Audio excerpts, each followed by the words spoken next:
Buenas tardes a todos ustedes y gracias por venir. El tema de hoy es la preocupación existencial de la vida y la muerte. Un tema muy sencillo. No, es tan grande que ni en 100 horas ni en años no se puede terminar de explicar o de pensar en ese tema. Es un tema que a un practicante espiritual todos los días está atento. Y mi nombre es Bhikshu Zhihan. Para los que no saben que Bhikshu significa monje budista. Y Zhihan es mi nombre de Dharma. ¿Por qué decimos preocupación existencial? La definición de preocupación en Diccionario Real Academia Española es acción y efecto de producir intranquilidad, temor, angustia o inquietud. Una preguntita para ustedes. ¿Quiénes se siente intranquilidad, temor, angustia o inquietud cuando piensa en la vida y la muerte? ¿Quiénes aquí tienen esa duda en la cabeza? Levanten la mano si tienen esa duda. ¿Quiénes aquí han visto o han acompañado a alguien en esa última etapa?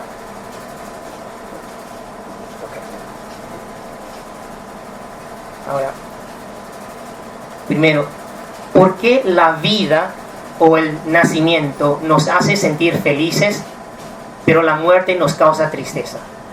Eso es una pregunta para pensar. ¿Por qué el nacimiento, un bebé al nacer sentimos felices, nos causa felicidad, pero pensamiento sobre la muerte causa tristeza? Nacimiento es nacimiento con un gemelo. ¿Su gemelo qué es? Muerte. Es decir, cuando uno se pone feliz por el nacimiento, uno tiene que, si tiene este tema muy claro, entonces está poniéndose feliz también por la muerte, porque el nacimiento no viene solo. ¿Me entienden?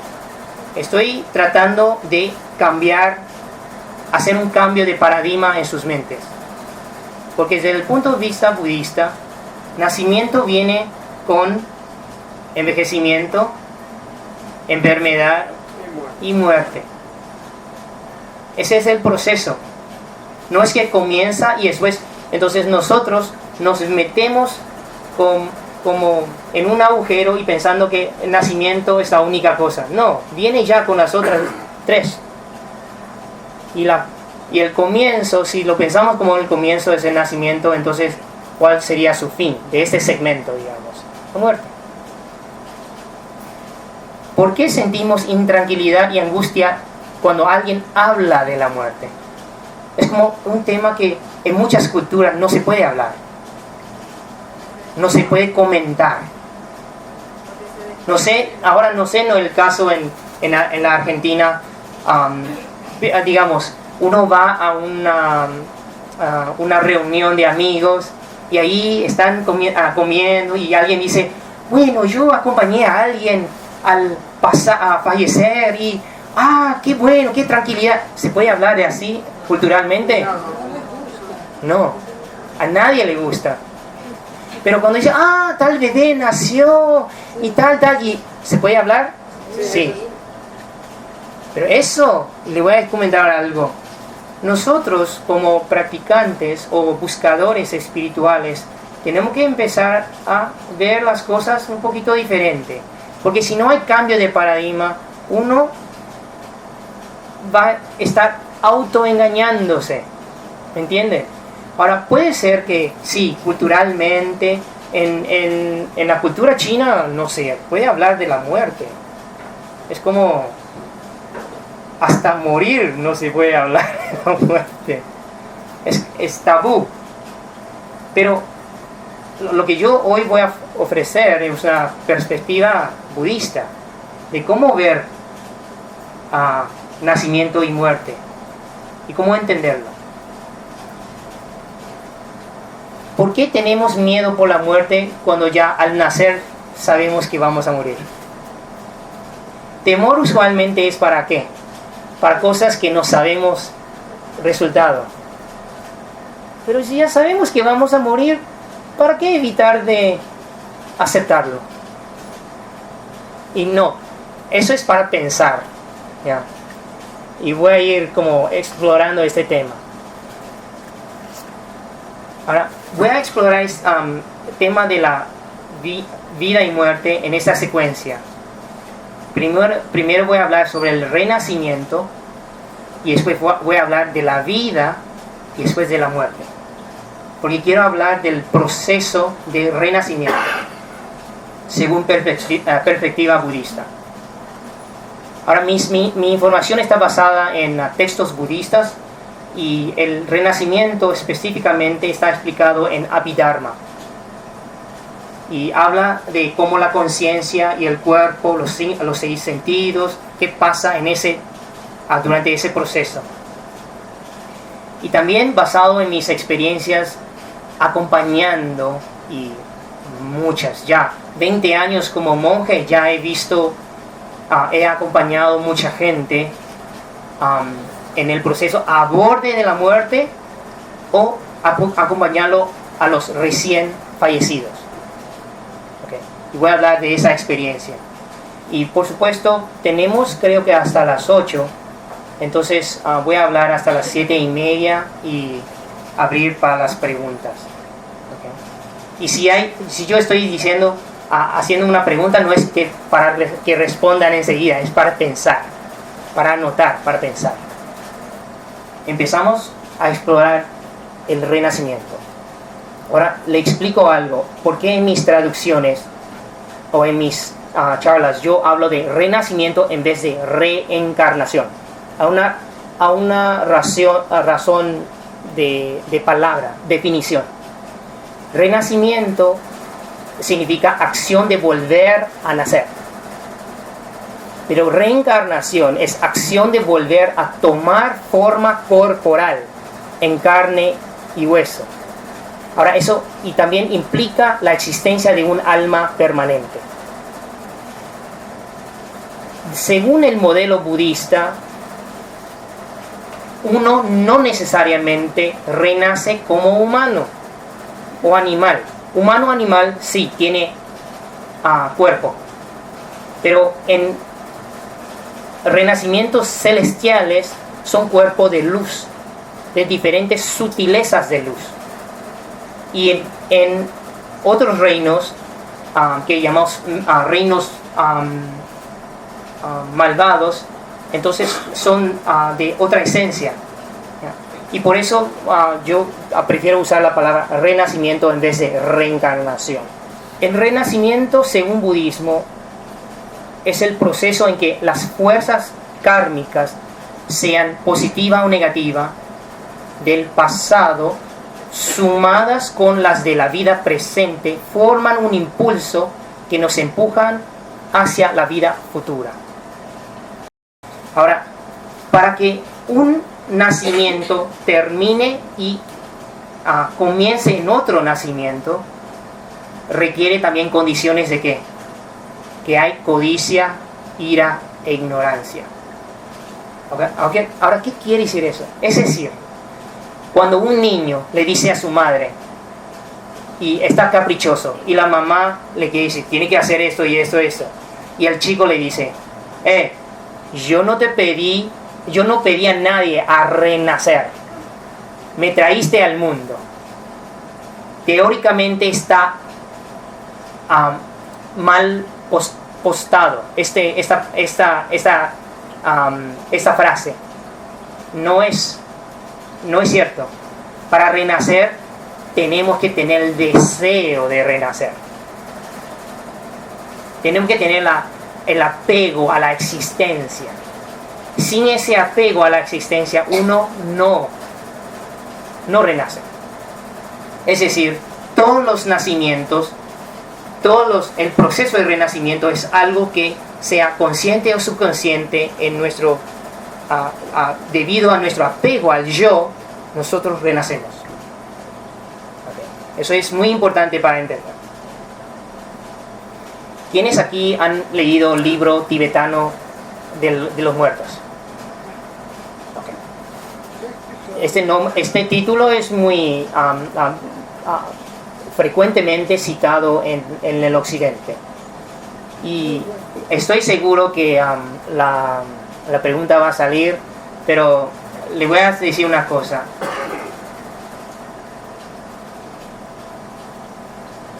Según el libro tibetano de los muertos, el proceso que está hablando del estado de bardo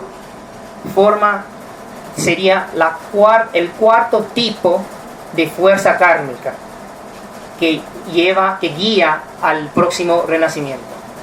Es decir, en Abhidharma se habla de 1, 2 y 3, la cual voy a explicar después. ¿Ya? Y ese estado de bardo también le voy a dar una idea de cómo es.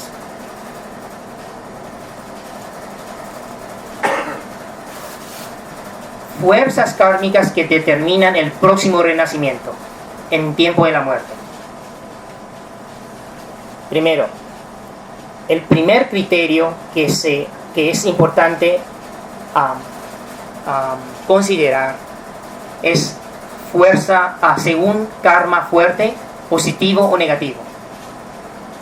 Por ejemplo, si uno en su vida presente ha creado suficiente karma positivo, fuerte en ayudar, beneficiar a los demás, entonces en el tiempo de la muerte su renacimiento es inmediato.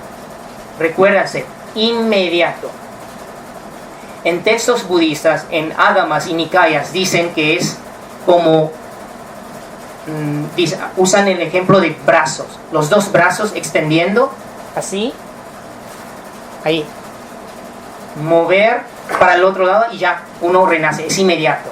Es decir, el proceso de muerte como fin de una etapa y nacimiento en la próxima es inmediato, porque tiene karma positiva fuerte o karma negativa fuerte. Ahora, negativo y positivo no es algo arbitrario a religión, cultura, raza, etc. No. Está arbitrario a dos criterios. Algo que consideramos positivo en este universo, primero debe venir de una intención pura, intención de ayudar, intención buena. Primer criterio. Segundo criterio es resulta en beneficio al otro, eso se llama positivo, y si resulta en daño al otro, entonces es negativo. Pero ese daño o beneficio no es desde la perspectiva de deseo, no es desde la perspectiva del efecto en el momento. Y le doy un ejemplo así. Si un niño solo quiere comer caramelo y su madre le dice no te voy a dejar comer caramelo, tiene que tomar tu leche, comer tu pasta, tu comida principal, entonces al niño le gusta o no le gusta. No, pero le beneficia esa insistencia de su madre o le daña. Beneficia. Y estamos hablando de esto. No estamos hablando del sentimiento de la persona. Estamos hablando en real, si recibe un beneficio o un daño. ¿Okay? Ahora, ¿por qué quiero aclarar la parte de positiva y negativa? Porque ustedes personas que no han todavía escuchado mi charla sobre karma según budismo, la cual explico muy claramente que es positivo y negativo. Y una de las preguntas que sea en Canadá, en Estados Unidos o en Sudamérica, la pregunta es siempre si el positivo o negativo es algo arbitrario. No es arbitrario, sino que es debido a dos criterios. ¿Okay? Entonces, el primer criterio, digamos que el primer tipo de karma que guía a uno de este nacimiento y al otro, primero es según karma fuerte. ¿Qué pasa si alguien no tiene karma fuerte, positivo o negativo? Entonces se ve segundo criterio. Tiene que considerar el segundo criterio, la cual es según karma habitual. Okay. Karma habitual es como uno, a través de sus acciones corporales, mentales y verbales, actúa en vida diaria. Y eso forma un hábito. Entonces, si hay karma habitual, sea positivo o negativo, uno también renace enseguida. No hay, como llamamos, ese estado de bardo no es prolongado. Uno no va a una sala de espera. Es inmediato. Porque esa persona ya ha formado hábitos que le facilita sea ir a destinos mejor como humanos celestiales o peor como animal, fantasmas hambrientos y infiernos. ¿Qué pasa si uno tampoco tiene karma habitual? Porque uno ni siquiera tuvo una rutina en su vida. ¿Ustedes saben lo que estoy hablando? Alguien que, por ejemplo, le voy dando un ejemplo. Alguien que tiene suficientes recursos económicos y vive en una forma sin rutina. Levantan cuando quieren, comen cuando quieren, duermen cuando quieren, hacen cosas cuando quieren. Viven a un ritmo biológico o de deseo, en vez de formar hábitos buenos, hábitos que no dañan a otros, hábitos que está consciente y atento de su cuerpo, de su habla y de su mente. ¿Qué pasa si ni siquiera ha formado karma habitual? Entonces ahí es donde entramos el tercero, según último pensamiento de la muerte. Ahora, aquí es donde el estado de bardo empieza a ser considerado. Porque el último pensamiento de la muerte puede, y cuando uno ya oficialmente está muerto, entonces tiene ese estado intermediario que muchas veces en textos budistas denotan como 49 días. Okay. Eso voy a explicar más. Pero recuérdense que para la mayoría de los practicantes nos preparamos primero a generar suficiente karma fuerte positivo en nuestra vida, en nuestra práctica. Segundo, tratamos de formar karma habitual positivo en la práctica. Cómo pensar, cómo hablar, cómo no hablar y cómo actuar en acción en relación con los otros. El último pensamiento para un practicante también es muy importante, pero eso se prepara a través de la práctica de meditación, práctica de la introspección, práctica de la concentración, práctica de la recitación. Hay muchas técnicas que por lo menos en budismo nosotros introducimos a los practicantes. Es decir, el libro tibetano por los muertos está hablando de una de esas posibilidades. No es la única. Imagine una práctica espiritual en que uno está siempre pendiente de qué es lo que va a suceder. Está siempre preocupado de ese momento, cuando el último momento, digamos. Cuando uno pone énfasis todo en el último momento, uno a veces pierde visión de ¿qué? Presente. Mi sugerencia para muchos practicantes es tomar ese libro como una de las posibilidades, pero uno tiene que formar y entender cómo crear karma fuerte positivo, cómo desarrollar karma habitual positivo, y cómo tener una práctica en que la mente tiene algo para concentrar para el último momento.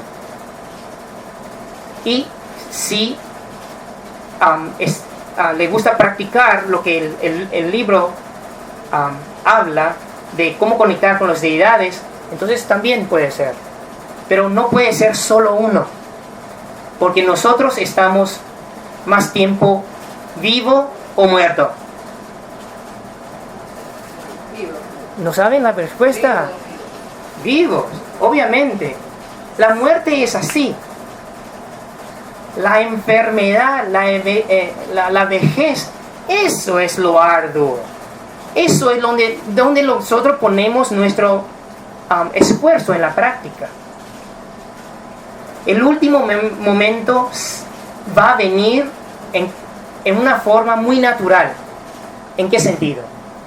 El Buda dijo, como un leñador corta el árbol a la derecha. Corta a la derecha. ¿Por qué lado va a caer el árbol? Derecha. Y así nosotros vemos la muerte y la práctica.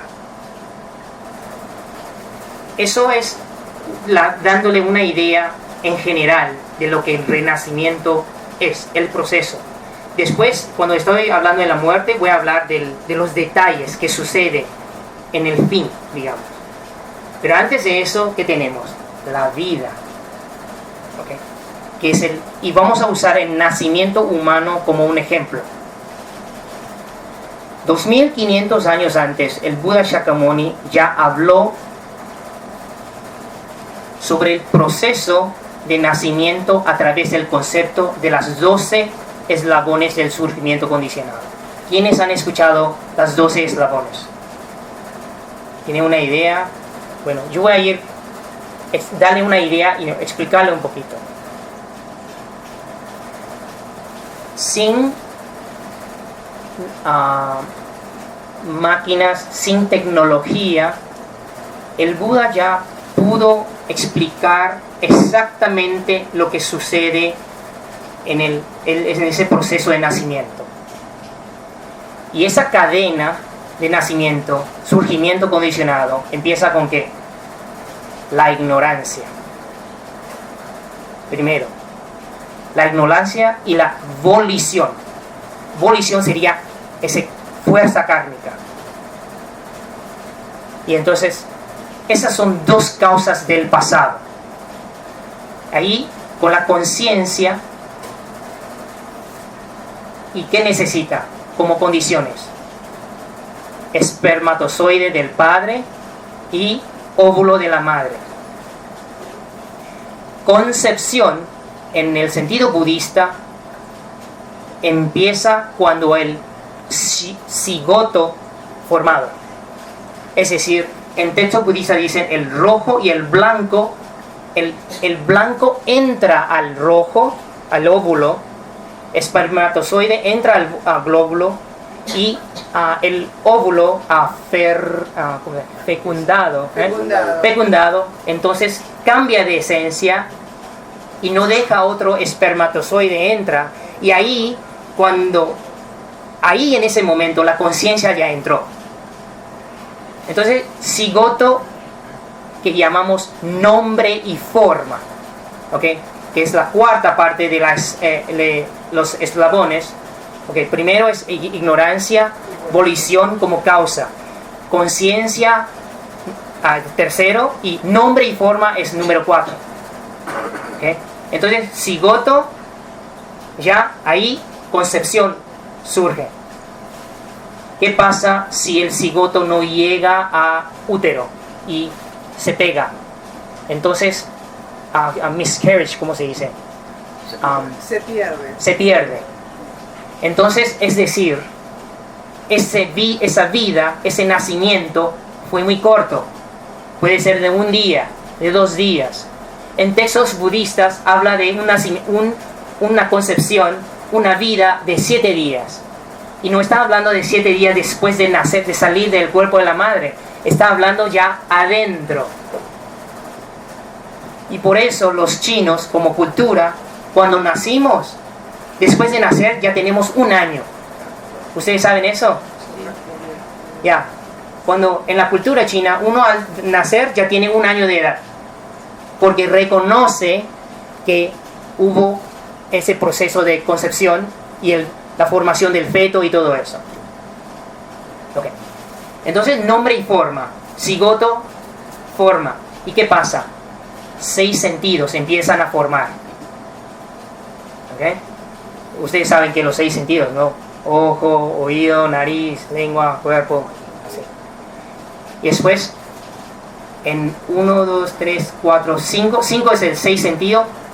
El 7º es contacto. Contacto significa cuando sentido viene en contacto con objetos y la conciencia surge, entonces surge un contacto. Y solo hay dos tipos de contacto. Contacto de ignorancia y contacto de sabiduría. O en textos dicen contacto de no ignorancia. Nosotros, como seres no avanzados en nuestra práctica, nos surgimos ¿qué? Contacto de ignorancia. Entonces, a través de ese contacto surge la sensación. Y de la sensación tenemos deseo por esas sensaciones. Y ahí el apego surge. Apego a una existencia del yo para el futuro. Entonces, ahí tenemos el próximo nacimiento y vejez y muerte. Okay.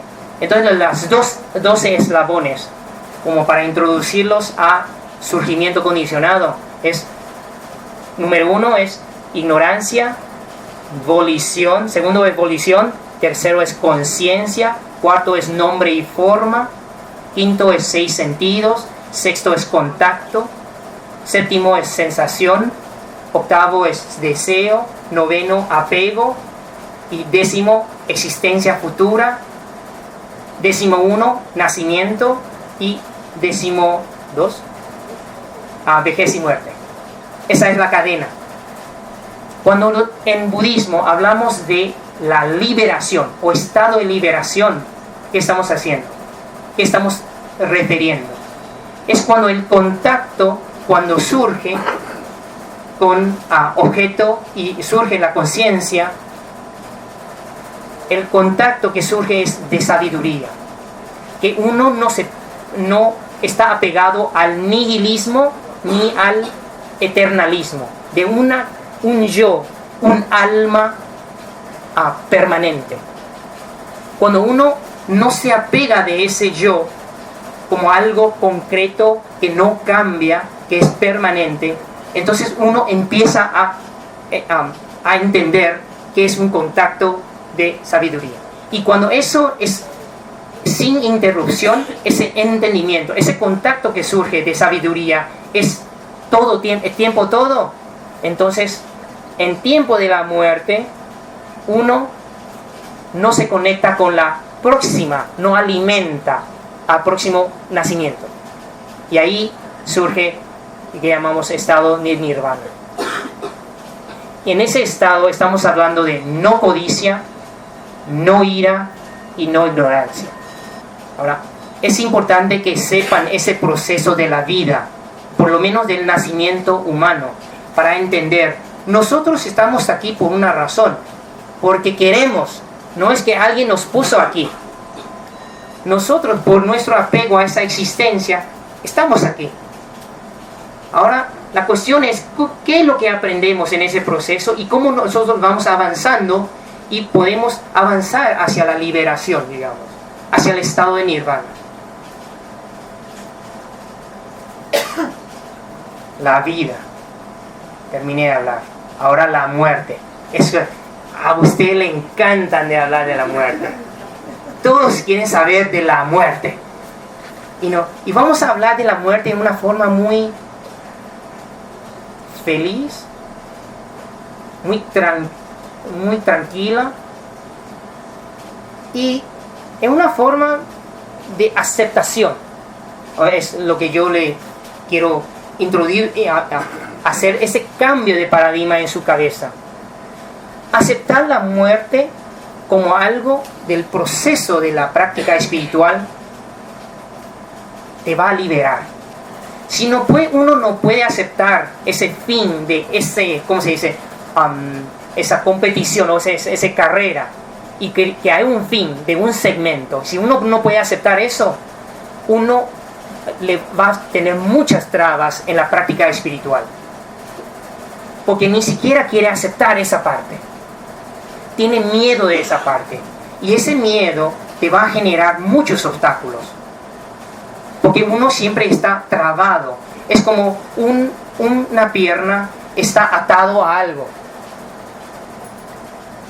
Entonces uno no va a sentirse esa libertad.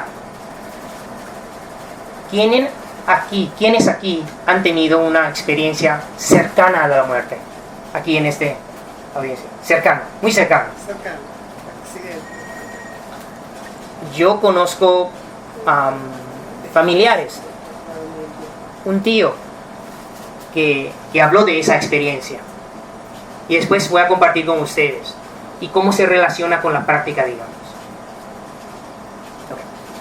La muerte humana, en el sentido de la definición budista, hay 3 factores determinantes.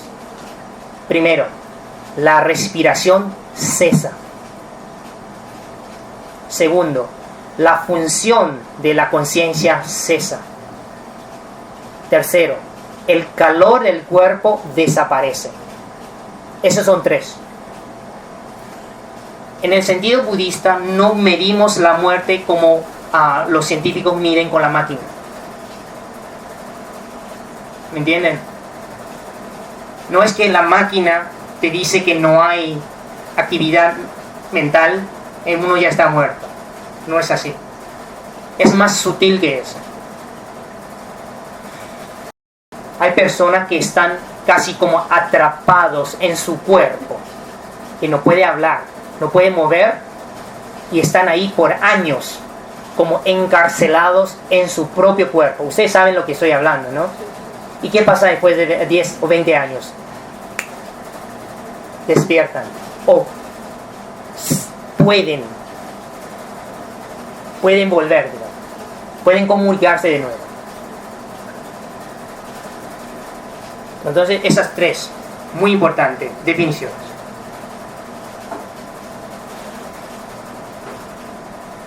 Para aceptar la muerte de esta vida como terminación de un segmento, eso está basado en una visión más panorámica de la existencia, la cual en budismo reconocemos que hay 3 periodos de tiempo: vidas pasadas, vida presente, y después vidas futuras. Cuando uno cree que esta vida es la única, y sí, con razón va a tener miedo de la muerte, porque termina y ya se acaba todo. No valió la pena todo el esfuerzo que se ha hecho. Ahora, vamos a postular, pensar un poquito. ¿Cómo que es posible que esta vida es la única? Si es que nosotros nacemos todos en la diferente forma, diferentes aspectos, diferentes factores, diferentes condiciones, diferentes apariencias. No somos de una fábrica de, ¿cómo se dice? De assembly line. Y como de moldes. No, cachum, sale uno, cachum, sale dos, cachum, sale tres. ¿Me entiendes? No es así. ¿Cómo que podemos, con una mente como más, yo no voy a decir avanzado, más inquisitivo, digamos? ¿Cómo uno puede pensar que esta vida es la única? Cuando nosotros vemos alrededor y todas las personas, todas tienen diferente karma, diferentes condiciones, diferentes méritos, diferentes padres, diferente apariencia, altura, todo eso es diferente. Porque la diferencia te hace pensar de que hubo un antecedente, algo anterior a esto. Esos factores que contribuyeron a esta. Entonces, digamos que, hubo factores, hubo cosas anteriores que trajo cúmulo de esta vida. Entonces, ¿qué pasa al fin terminar esta? Habrá otra, basado en las condiciones creadas cuando, ahora, y cúmulo de pasado. Imagine en esta vida, cada uno como director de su vida, y escribe su propio guión. Cada uno está escribiendo su propio guión. Y en la muerte, antes de la muerte, entonces uno entrega el guión. Y ese guión, sumando con todos los guiones del pasado, forma la telenovela de la próxima. Pero ¿quién está escribiendo el guión? Uno mismo. ¿Quién está creando todo ese karma? Uno mismo. Uno crea el guión, uno lo actúa, uno lo lleva al cabo, pero muchas veces uno no quiere tomar responsabilidad por lo actuado.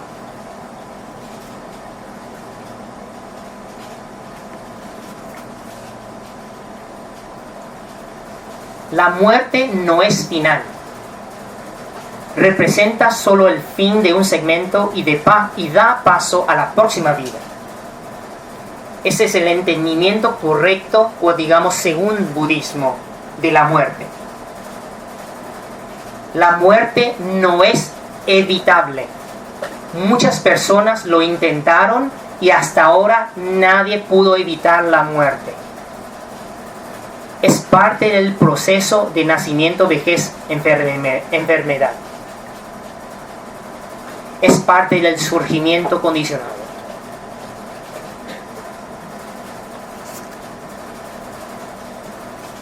Muerte. Hay 3 tipos o categorías, digamos. 1. Muerte por la terminación de la energía vital. ¿Qué quiere decir eso? Primer tipo es muerte por la terminación de la energía vital. Es decir, cuando su energía vital, uno ha vivido en una forma responsable a su cuerpo, digamos. Trata de no abusarlo. Entonces, esta vida lo usa, el cuerpo, la conciencia, todo, y llega 92 años de edad y su vitalidad decae y muere. Es como llamamos muerte natural. Es el primer tipo. Pero lo definimos como la terminación de la energía vital. Segundo tipo de muerte. Muerte por la terminación de los méritos. Ejemplo, morir de hambre o morir de frío. Es decir, su cuerpo todavía no llegó al fin de su energía vital, pero por falta de méritos no tiene alimento para sostenerse. Entonces muere de eso. Muere de falta de ropa. Muere de pobreza, de hambre. Tercer tipo de muerte. Muerte por los factores externos o ambientales. Ejemplos: guerra, inundación. Ustedes saben qué pasó en Filipinas. En las Filipinas 10.000 personas murieron así, en un instante. Agua que bebemos, pero en mucha cantidad, nos mata. Incendio, peleas, falta de remedio, como en África, descuido en alimentación y ejercicios, cansancio por demasiado trabajo. Esos son factores externos en que uno, por prioridad o falta de prioridad, uno se deja desgastar la energía vital. Entonces uno termina su vida antes de su energía vital, digamos, que puede usarlo más tiempo, pero lo gastó rápidamente. Esos son 3 tipos de muerte. En el tercer tipo, muerte por factores externos, hay un tipo de karma que se llama karma colectivo. Es decir, en guerras, en situaciones políticas que son muy feas, dictaduras, y terminan matando gente inocente, digamos. Entonces, ese tipo sería el tercero. Nosotros usualmente morimos de uno de los 3, digamos. ¿Qué es lo ideal? La primera. Y aunque no lo crean, ustedes saben, los argentinos, hasta ahora, de lo que yo he visto, tienen una vida muy larga. 90 es joven aquí, ¿eh? Yo puedo nombrar casi 10 con más de 80, digamos. Y en otros países, 70 y algo, ¡wow! Ya es una longevidad increíble. Pero aquí, 90, los familiares todavía no pueden aceptar. Maestro, estoy preocupado. ¿Y qué está preocupado? Estoy preocupado por mis padres. ¿Y qué está preocupado? Que su tiempo va a llegar. ¿Y cuántos años tiene? 90 y algo. ¿What? Es como se postergaron en la fila, yo digo. ¿Me entiende? Hay personas que cortan la fila y hay personas que se ponen más atrás en la fila. Pero 90 hay algo, 80 hay algo. ¡Wow! Ahora, ¿por qué? Pero yo creo que el aire, el agua, alimentación, aunque yo estoy diciendo algo que ustedes ni siquiera han comparado tal vez, pero yo les aseguro, leche, queso, todas las cosas, alimento, aún rúcula en Buenos Aires, tiene un sabor mejor que en Estados Unidos, en Canadá. Ahí esta grabación lo reservo para aquí nada más. Se van a enojar conmigo. Pero es la verdad. Pero es la verdad. Y ustedes se quejan de Argentina. Ok, 3 tipos de muerte. Son definiciones que tienen que entender. Un practicante, ahora vamos a ir a un practicante espiritual. Deben entender 2 aspectos de la muerte. Primero, la muerte no tiene un horario fijo. Puede ser cualquier momento, desde el huevo o cigoto hasta la vejez. Cualquier momento puede ser. La cuestión para un practicante espiritual, un buscador de la verdad, no es cuánto tiempo, cuánto largo, sino la cuestión es, ¿he vivido responsablemente o no? recuerdan de esa palabra, vivir responsablemente, vivir con beneficio a los otros o no. Eso es lo más importante para un practicante espiritual. Porque la vida, según budismo, no es cuestión de cuánto largo o cuánto corto. Los nombres que todavía nosotros recordamos, nos reunimos por la paz en el nacimiento de ¿quién? Gandhi, Mahatma Gandhi. Yo estuve aquí el año pasado hablando de la búsqueda por la paz aquí en Kier, celebrando el nacimiento de Gandhi. Él no vivió hasta 90. Fue asesinado a los 70 y algo.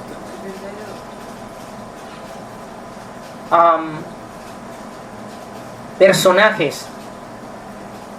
No sé cómo está Nelson Mandela ahora, no sé cómo es su situación. ¿Todavía así en el hospital? No, está en la casa. Él está en la casa. Sí. Bueno, pero no es cuestión de cuánto largo o corto. Imaginen todas las personas que han sacrificado para que todos nosotros, y todos los argentinos, puedan disfrutar de la libertad hoy. ¿Cuántas personas han hablado y fueron perjudicados? ¿Cuántas personas han salido a la calle a protestar? ¿Cuántas personas han trabajado para beneficio de los otros y perdieron su vida? Su vida, su magnitud, su esencia es mucho mayor que una persona que ha vivido mucho tiempo pero no ha beneficiado a los otros. Entonces la cuestión nunca es cuánto largo. Segundo aspecto que un practicante espiritual tiene que saber: no crea que el periodo de vida presente es totalmente debido al karma del pasado. Recuérdense, no crean eso, porque en realidad, según Abhidharma, el karma más obvio y que manifiesta más es el karma debido al creado en la vida presente. Y karma significa todo, todas las acciones, todas las prioridades en nuestra vida, nuestro manejo de la fuerza, acciones mentales, cómo pensamos, cómo juzgamos o cómo tenemos compasión por los otros, todo eso, todo mental, todo hablado, todo actuado en esta vida. Eso tiene más significativo, más importancia que karma del pasado. ¿Cuántas personas pueden decir que han vivido como una buenísima persona, impecable? Difícil. Entonces, nuestro énfasis en esta vida, en nuestras acciones, debe ser lo más importante. No echando culpa a todas las cosas en el karma del pasado, que uno ya no se da, no tiene memoria de eso.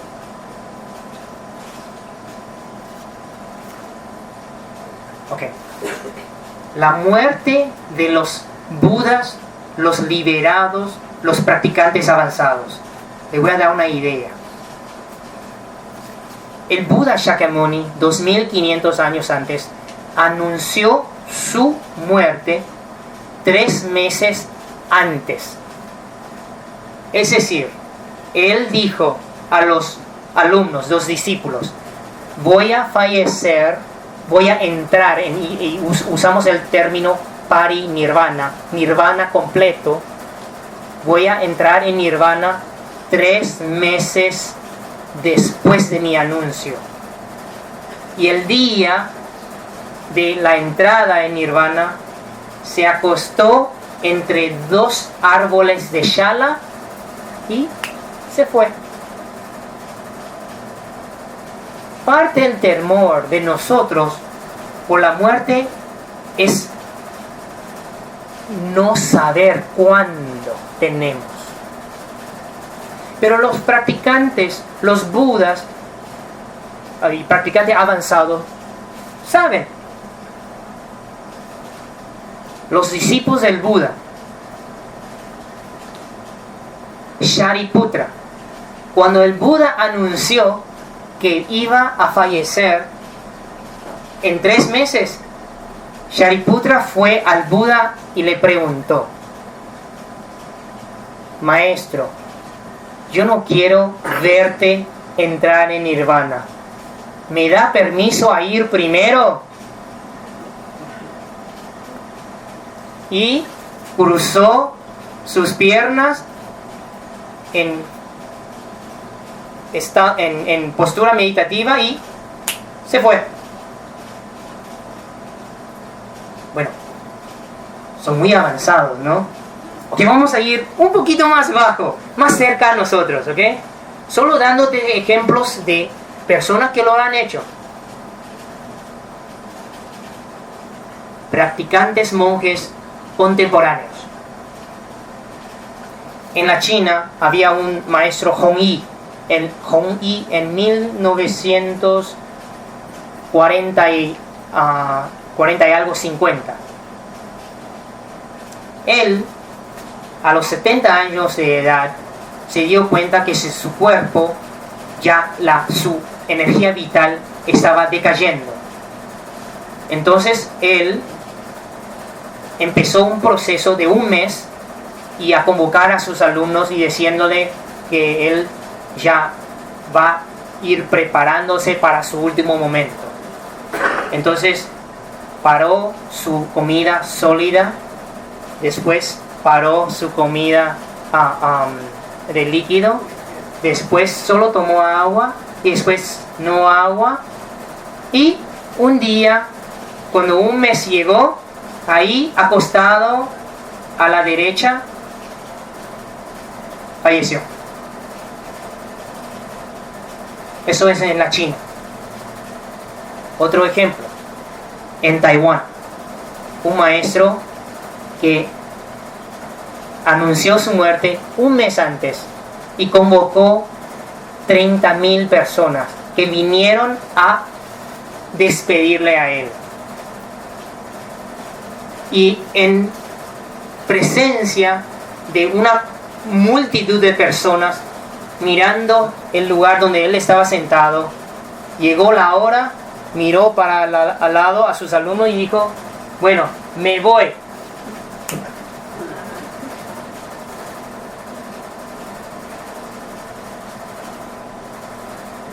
El maestro Yin Shun, quien escribió el libro La Vía hacia la Budidad, que aquí se vende en Gear, no sé si hay ejemplares más o no, él a los 99 años, ahí ya su cuerpo, a su energía vital hasta el último, y le dijo a sus alumnos: nos vemos en 30 años. Y se fue.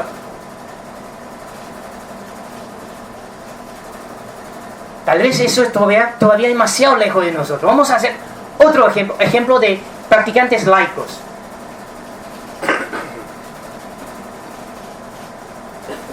El maestro, el padre de un maestro que conozco, maestro Chiru, que acaba de contarnos cómo su padre se fue, falleció. Él le enseñó a su padre cómo enfrentar la muerte y cómo prepararse. Entonces un día le preguntó a su padre: ¿estás preparado, papá? Y le dijo su padre: sí, ya viví.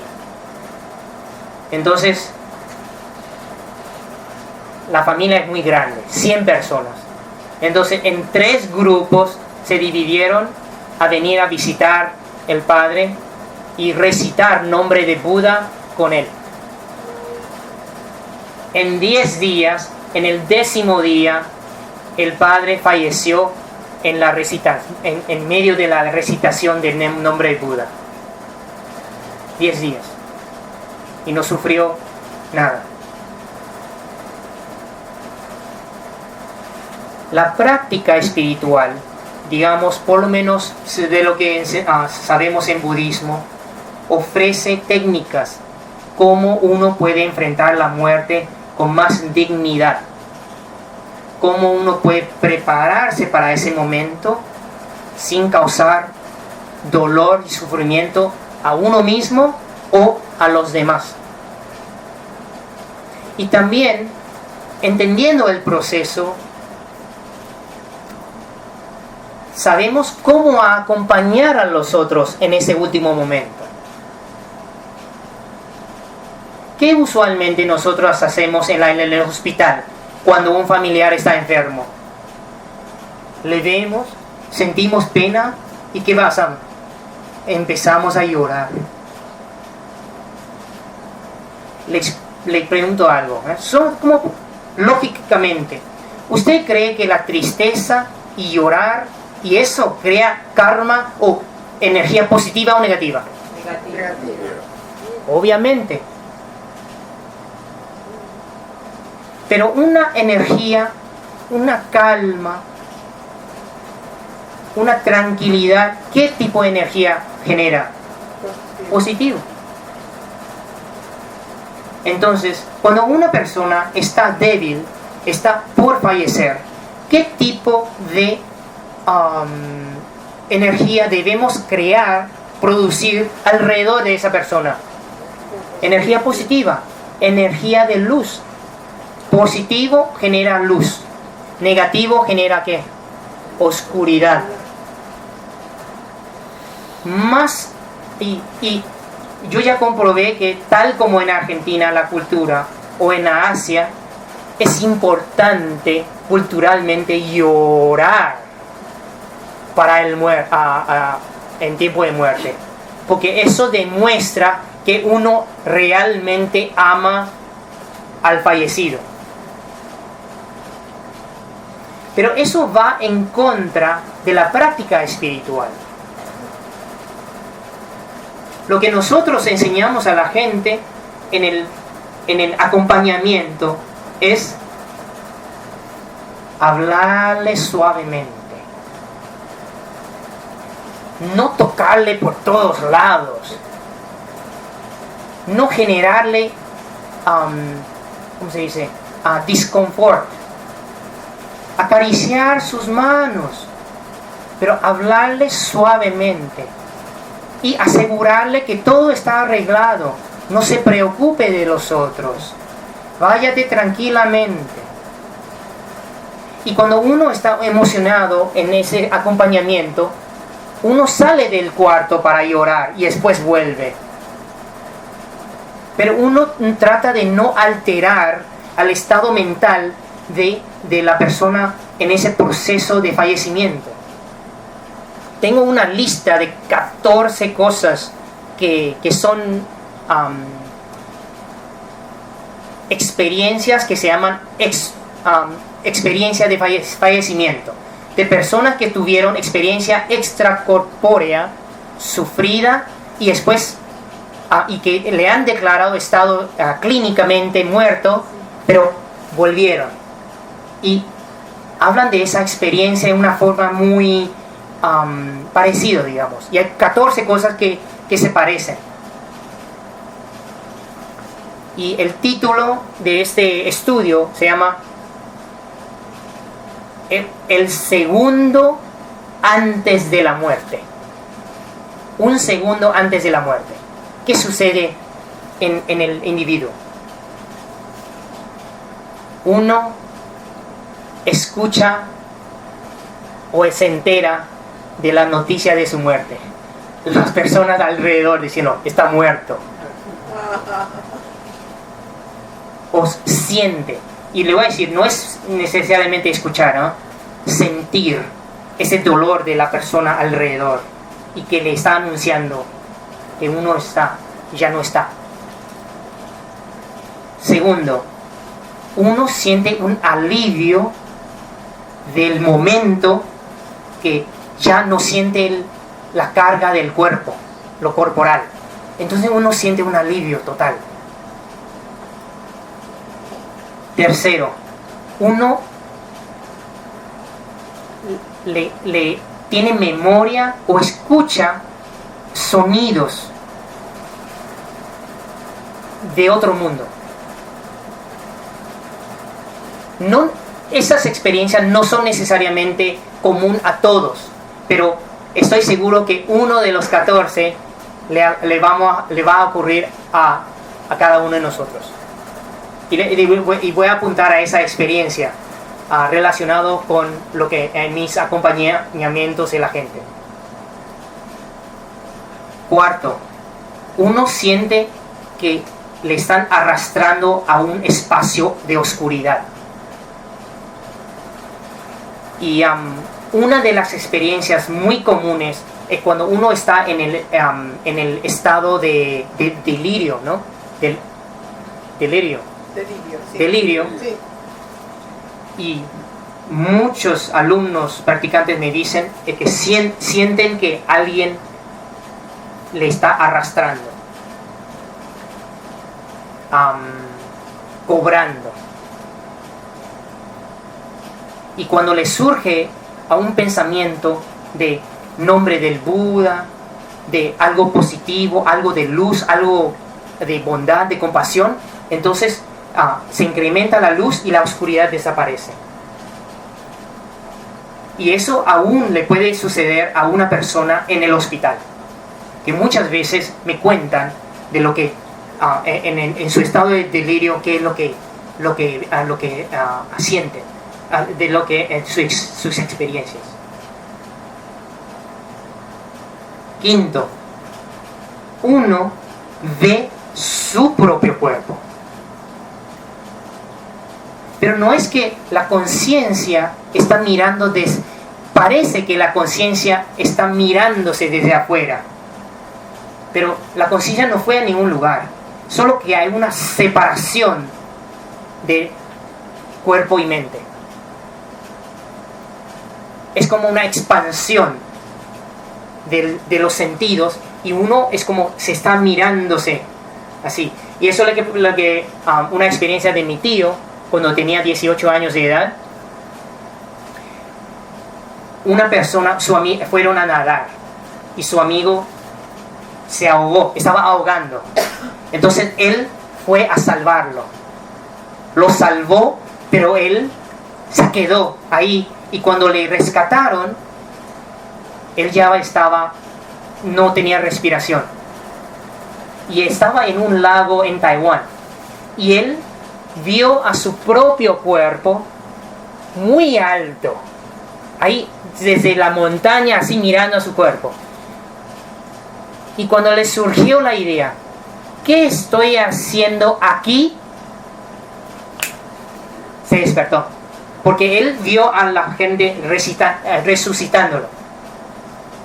Y es una experiencia casi que le pasa a mucha gente que tienen esa experiencia extra corpórea. Nada raro.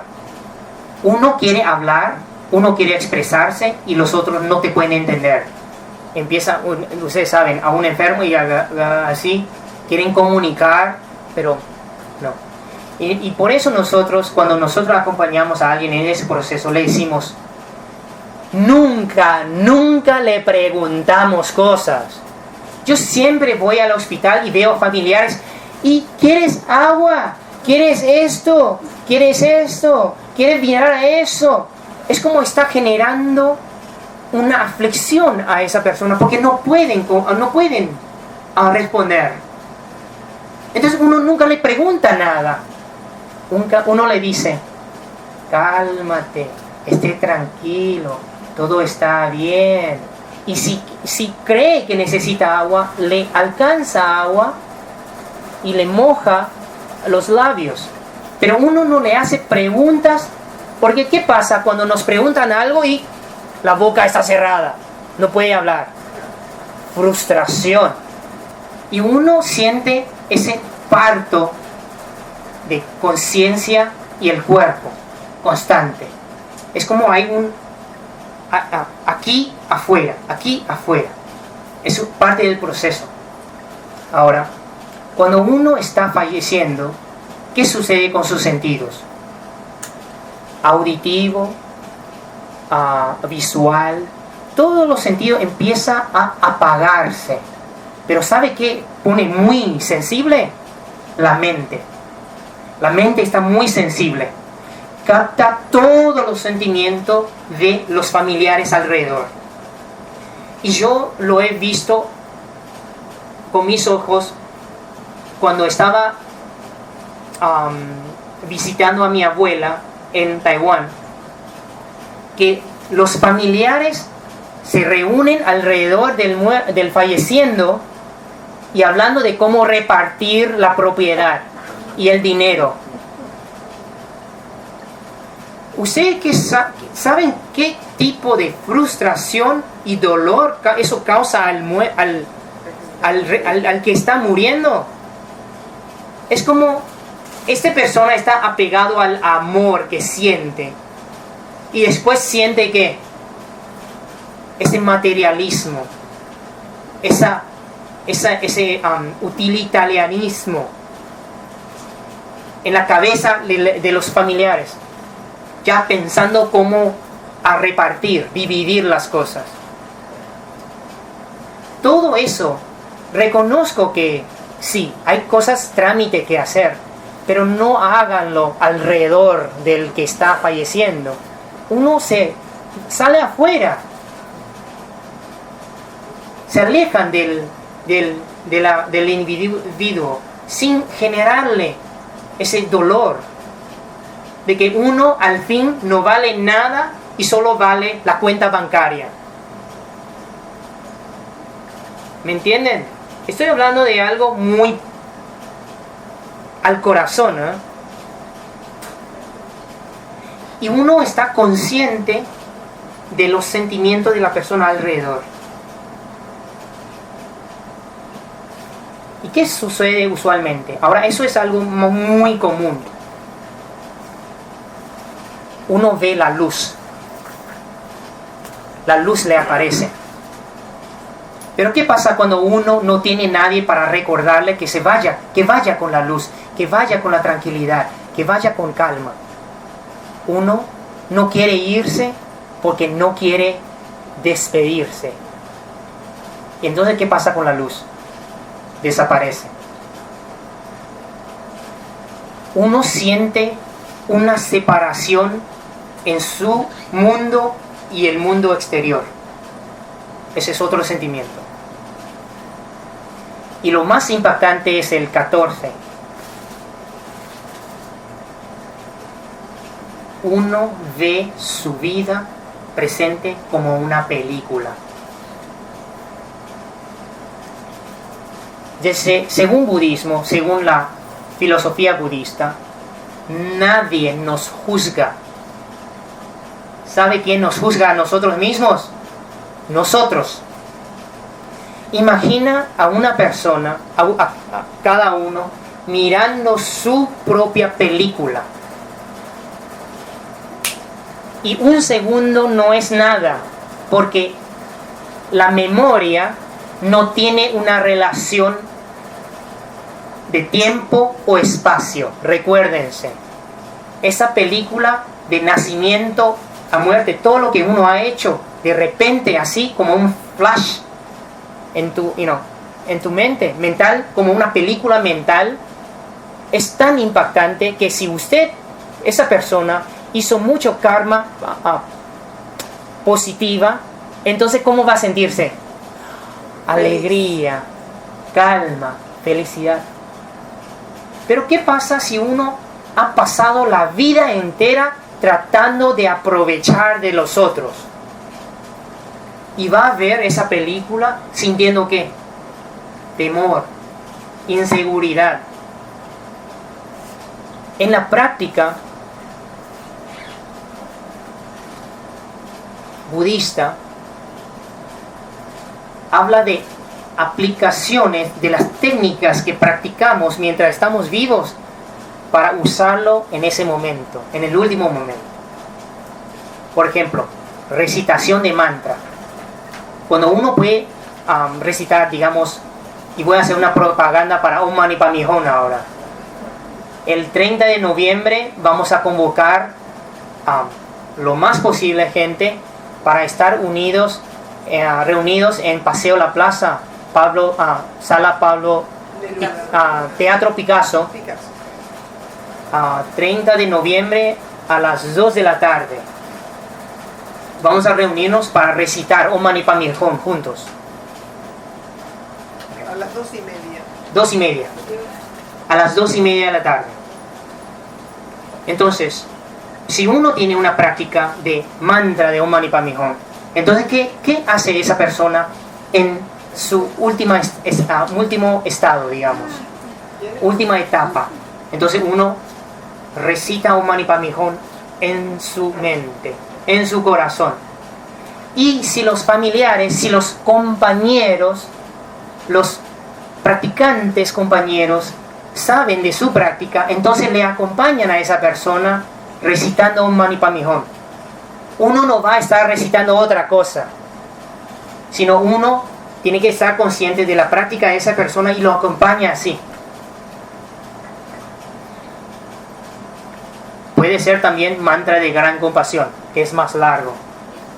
O Anapanasati, meditación, atención en la respiración. ¿Qué hace uno? Uno pone la atención en la región central, fijando en su respiración, inhalando, exhalando, inhalando, exhalando. Atención en esa respiración, en su impermanencia, y entender que uno ya tiene que aceptar esa terminación de la energía vital. Y ahí es cuando va a surgir la luz y uno va a transitar a la próxima con calma y va a ser bueno.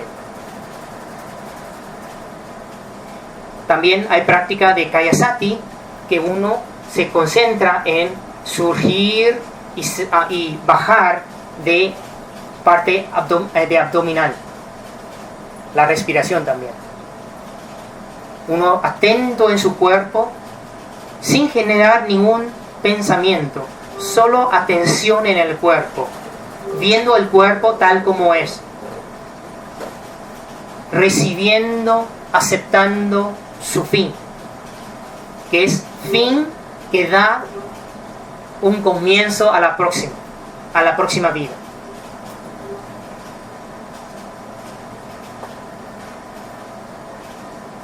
Practicar meditación de meta, de bondad, de transferencia de bondad a los otros. Uno genera esa energía, ese pensamiento de meta, de bondad que uno ha practicado. Entonces uno reside en esa tranquilidad, ese calma.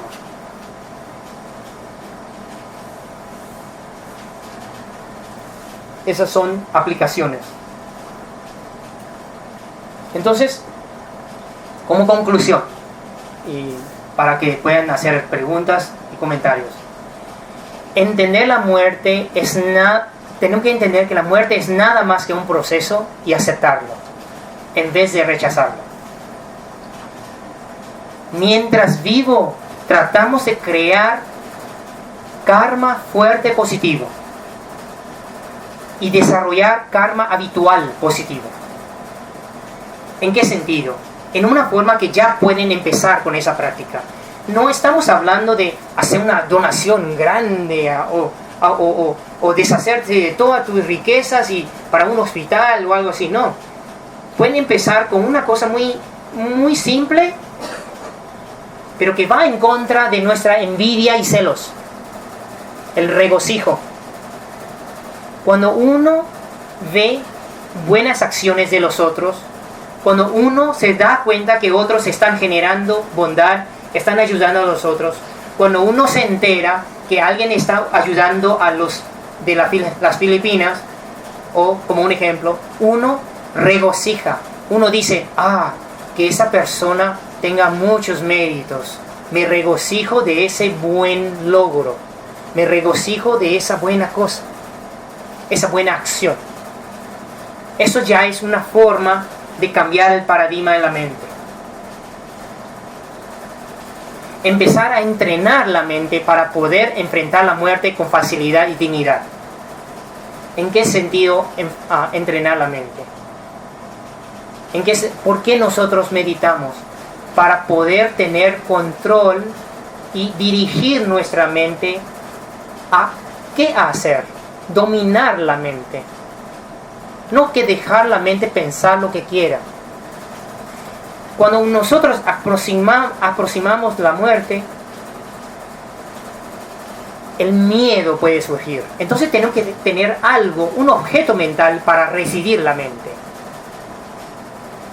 Cuando la energía vital del cuerpo está desapareciendo, puede surgir dolor. ¿Cómo nosotros no nos concentramos en el dolor y nos fijamos en la respiración? Eso requiere entrenamiento también. Porque si uno nunca entrenó su mente a concentrarse, ¿cómo uno puede lograrlo cuando está ahí con los 4 elementos del cuerpo, todo así, desarmándose? Difícil. Por último, uno tiene que ayudar y acompañar a los demás a transitar la muerte con calma y tranquilidad. Porque eso crea karma positivo para uno mismo. Es increíble cuando alguien ha generado karma, conexiones positivas con los otros, en cuando llegan a su tiempo, van a tener compañeros, van a tener amigos que le acompañen y le acompañen en la forma que le ayuda. En vez de tener todos los familiares ahí llorando y causando dolor, va a tener tal vez 2 o 3 amigos practicantes espirituales que le va a recordar: vaya con la luz, no te preocupes de nada, todo va a estar bien. Entonces acompañar a los otros es importante.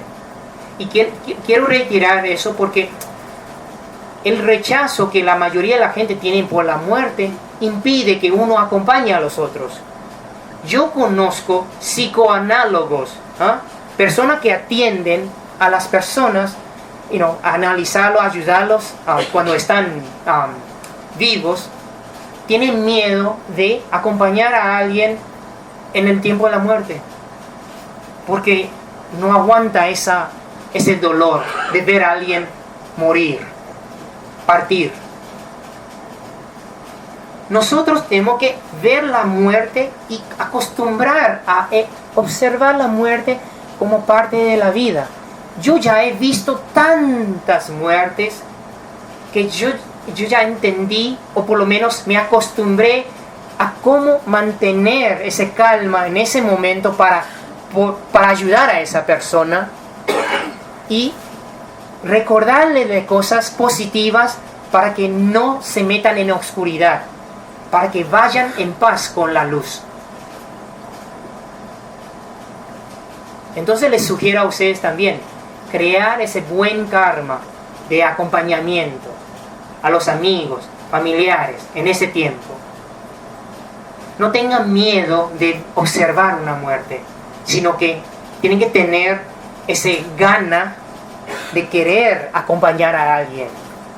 E incluso, si puede, recordar a los familiares que, mira, no ayuda nada si lloramos. Vamos a cantar algo, una canción que le gusta. Y si es un católico, rezar Padre Nuestro que está en el cielo, rezar María, algo de esa persona en su religión que le da calma. Si hacen eso, entonces se están preparándose para una mejor muerte. Entonces aquí termina mi presentación. ¿Ok? Entonces yo veo que todos aquí están muy saludables.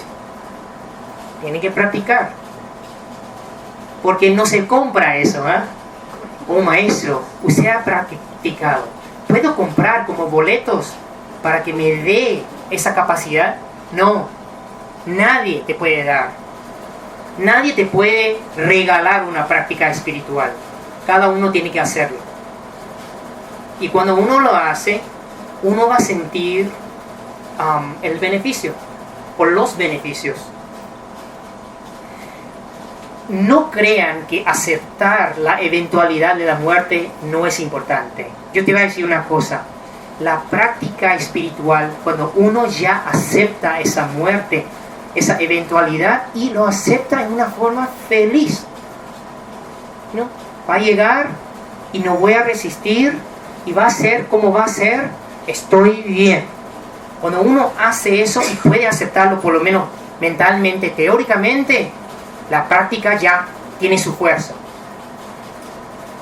Pero si uno está practicando espiritualmente, ay, quiero practicar para evitar la muerte, quiero practicar para evitar una muerte dolorosa, todo por preocupación de esa cosa en vez de aceptarlo cuando llegue.